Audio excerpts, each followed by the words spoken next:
Acanthopholis. Acanthopholis/ ɛkənთʒfoʊlɪs/ meaning spiny scales, is a genus of ankylosaurian dinosaur in the family Nodosauridae that lived during the late Cretaceous period of England. A single species, a horrida, exists. History.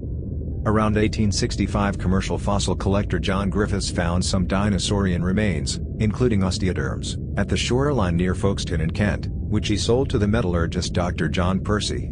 Percy brought them to the attention of Thomas Henry Huxley, who paid Griffiths to dig up all fossils he could find at the site.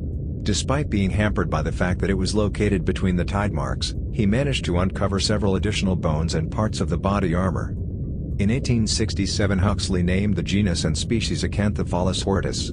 The dinosaur's generic name refers to its armor, being derived from Greek kappa alpha nu theta alpha acantha meaning spine or thorn and phi lambda iota sigma folis meaning scale. The specific name horridus means frightening or rough in Latin. Arthur Smith Woodward amended the species name to Acanthopholis horrida in 1890 because folis is feminine. The type specimens, K-types GSM 109045 GSM 109058, were found in the Chalk Group, a formation itself dating to the Albian to Cenomanian stages around 100 million years ago.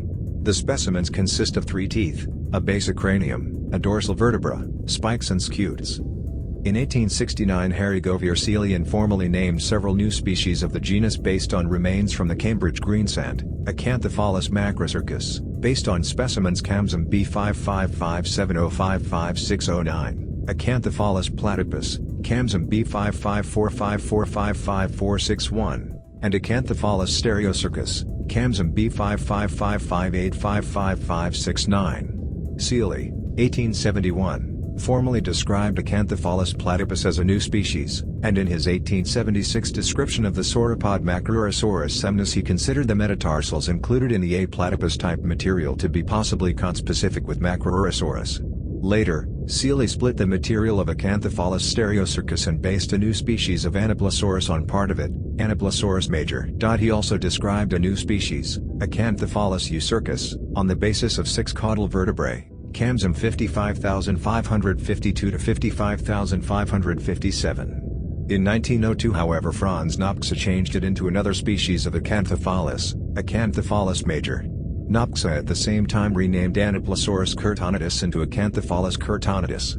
In 1879, Seeley named the genus Syngonosaurus based on part of the type material of A. macrocircus. In 1956, Friedrich von Huene renamed A. platypus into Macrorhizosaurus platypus. In 1999, Xavier Parada Superbiola and Paul M. Barrett reviewed all Acanthopholis material. They concluded that all species were nomina dubia whose syntype specimens were composites of non-diagnostic ankylosaurian ornithopod remains. For example, the metatarsals included in the syntype series of Acanthopholis platypus are from a sauropod, but the remaining syntypes are not.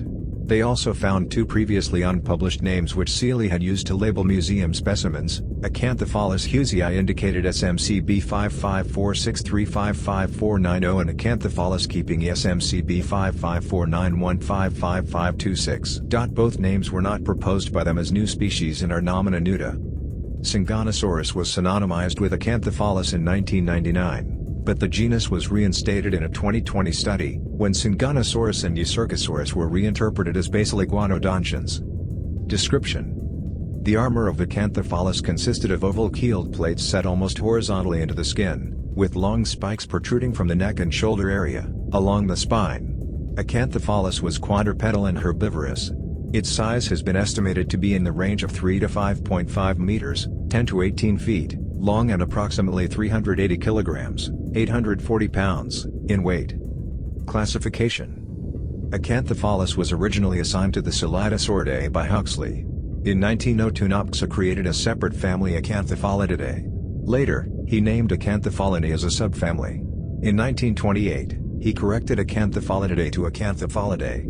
Today, Acanthopholis is considered a member of the Nodosauridae within the Ankylosauria.